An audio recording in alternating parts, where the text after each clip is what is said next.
फैजान भट्ट को 24 अगस्त 2024 को criminal record होने की वजह से गिरफ्तार कर लिया जाता है और इसके बाद सीसीडी की तरफ से जनाब एक पुलिस मुकाबला बना के इसको पार कर दिया जाता है। ठीक 4 माह बाद फैजान भट्ट का भाई रेहान भट्ट सीसीडी एहलकार अदील आशिक को कॉल करता है और बताता है, जी आपने मेरे भाई को कत्ल कर दिया और मैं उसका छोटा भाई बात कर रहा हूं। अब आप लोगों ने जहां पे छुपना है छुप ले, मैं आप लोगों के पीछे हूं, मैं अब आप लोगों को पार करूंगा। अब इसके बाद जनाब इसके खिलाफ पुलिस मुकदमा किया जाता है और इसकी पैरवी अदील आशिक जो कि सीसीडी एहलकार है वो करता है। अब जनाब 2 साल तक इसको ढूंढा जाता है। रेहान भट्ट कॉल करने के बाद नहीं मिलता, कहीं छुप जाता है। अब पुलिस रेहान भट्ट के घर रेड करती है और फयाज भट्ट और रेहान भट्ट का जो वालिद है फयाज भट्ट उसको जनाब एतमाद में लेती है और कहती है कि रेहान भट्ट किधर है, हमें जनाब रेहान भट्ट दे।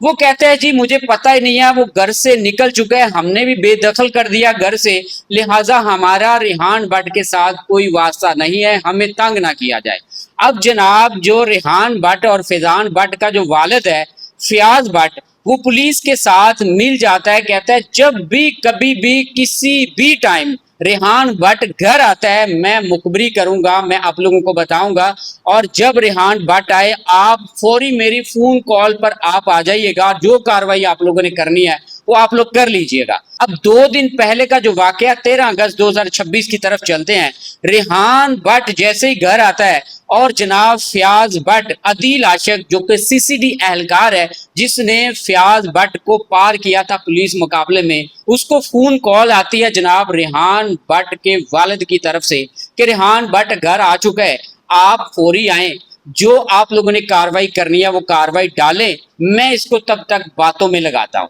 अब जनाब सीसीडी एहलकार अदील आशिक ये एक जनाब पुलिस एहलकार को अपने साथ लेता है, मोटरसाइकिल पर बैठता है और रेहान भट्ट को गिरफ्तार करने के लिए जनाब चलना शुरू कर देता है। रास्ते में जनाब रेहान भट्ट का जो वालिद है फयाज भट्ट और इसका एक दोस्त, ये तीनों जनाब खड़े हुए होते हैं नाका लगा के और जैसे ही जनाब ये पुलिस एहलकार इनके करीब से गुजरते हैं ये फायरिंग कर देते हैं और 2 पुलिस एहलकारों को जनाब शहीद कर देते हैं। एक पुलिस एहलकार वो था जिसने जनाब फयाज भट्ट जो कि रेहान भट्ट का भाई था जिसको कत्ल किया था और एक सीसीडी एहलकार वो था अदील आशिक और दूसरा एक और एहलकार था। दोनों जनाब पुलिस एहलकार शहीद हो गए और इसके बाद जनाब ये यहाँ से रफू चक्कर हो गए। रास्ते में एक और जगह पर पुलिस वालों ने नाका लगाया हुआ था, वहां पर भी इन्होंने फायरिंग की और वहां पर भी तकरीबन एक पुलिस एहलकार को शहीद कर दिया और 2 राहगीर भी जख्मी हो गए।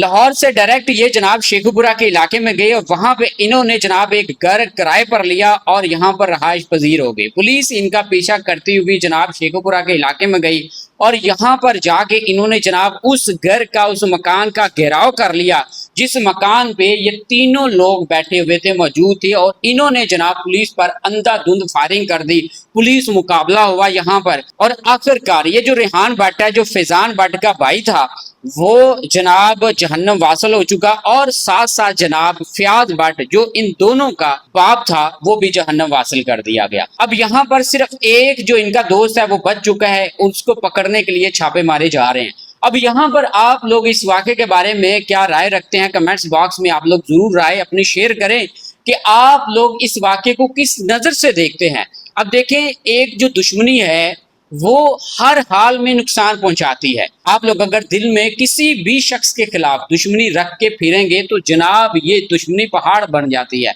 ये जनाब नस्लों की नस्लें तबाह कर देती है। आप लोग जब भी क्रिमिनल एक्टिविटी करें तो सबसे पहले सोचा करें कि आप लोगों के पीछे जनाब बच्चे भी हैं, आप लोगों की माँ है, आप लोगों के वालिदैन हैं, इन सारी चीजों को आप लोगों को मद्देनजर रखा करें। ये जो फैजान भट्ट है इसकी क्रिमिनल एक्टिविटीज थी, ये बत्ताखोरी करता था, इसके साथ साथ जनाब सुपारियां देता था, ये आए रोज जनाब सादा लोग जो लोग हैं उनको तंग करता था जिसकी वजह से सीसीडी ने इसको पार कर दिया और जनाब फैजान भट्ट जो कि इस रेहान भट्ट का भाई था इसका बदला लेने के लिए इसने पुलिस एहलकारों को भी शहीद कर दिया।